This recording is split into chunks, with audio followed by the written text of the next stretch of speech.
Sorry sir, हमें कोई misunderstanding नहीं हुई है। Where is manager? मुझे उससे बात करनी है। This is how you treat your customers.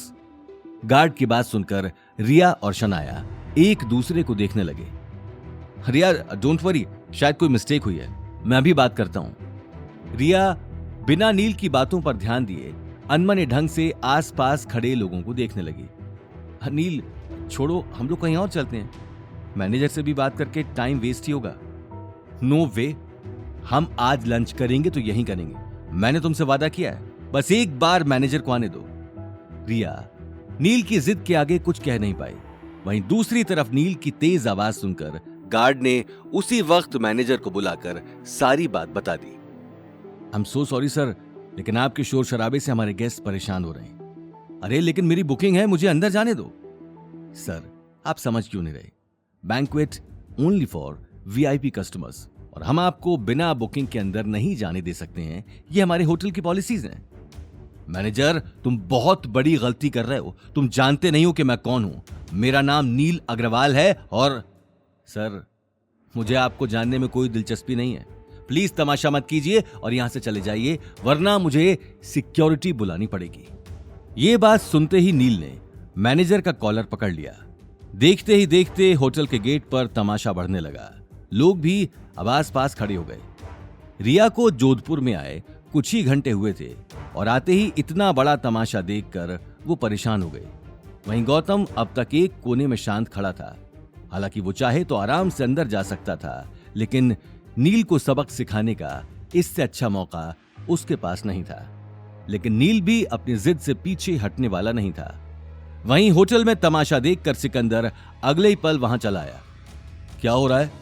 Sir देखिए, नहीं समझ नहीं रहे और बैंकेट हॉल में जाने की जिद कर रहे हैं। इससे पहले कि मैनेजर अपनी बात पूरी करता, सिकंदर की नजर गौतम पर चली गई। लेकिन गौतम ने उसी वक्त अपने हाथ के इशारे से खुद को पहचानने से मना कर दिया।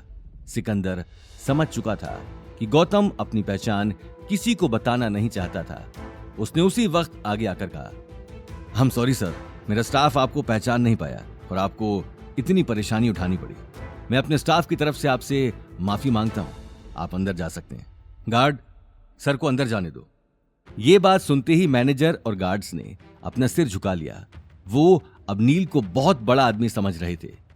नील को अपनी आंखों पर यकीन नहीं हो रहा था। उसने अगले ही पल अकड़ में अपनी छाती चौड़ी कर ली और रिया को देखने लगा। इस बार तो मैं तुम्हें माफ कर रहा हूं, लेकिन अगली बार इस तरह की हरकत की तो मुझसे बुरा कोई नहीं होगा। Yes sir. चलो रिया।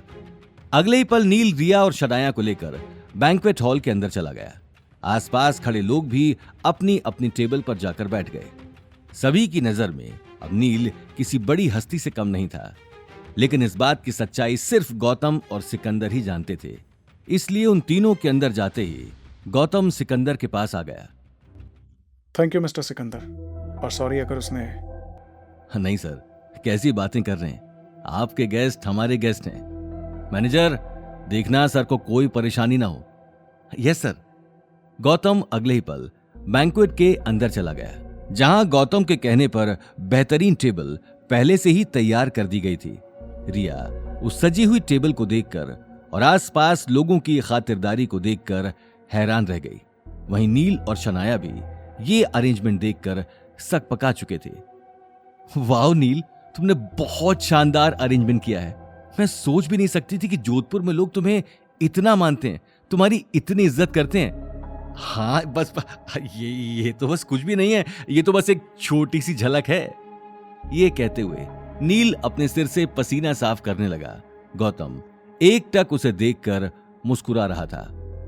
अब इसे क्या बताऊं कि इतनी सजावट और खातिरदारी की तो मैंने भी उम्मीद नहीं की थी। कहीं ये लोग मुझे कोई और तो नहीं समझ रहे। हे भगवान, बस कुछ घंटे और ये ड्रामा संभाल लेना, मेरी रिया के सामने इज्जत रह जाएगी। ये बात कहते हुए नील अगले ही पल हॉल के बीचों बीच रखी टेबल पर बैठ गया। रिया और शनाया भी मुस्कुराते हुए उसके पास बैठ गए, लेकिन गौतम अभी तक थोड़ी ही दूरी पर खड़ा होकर उन्हें देख रहा था। गौतम को खड़ा देखकर सिकंदर भी उसके पास आ गया।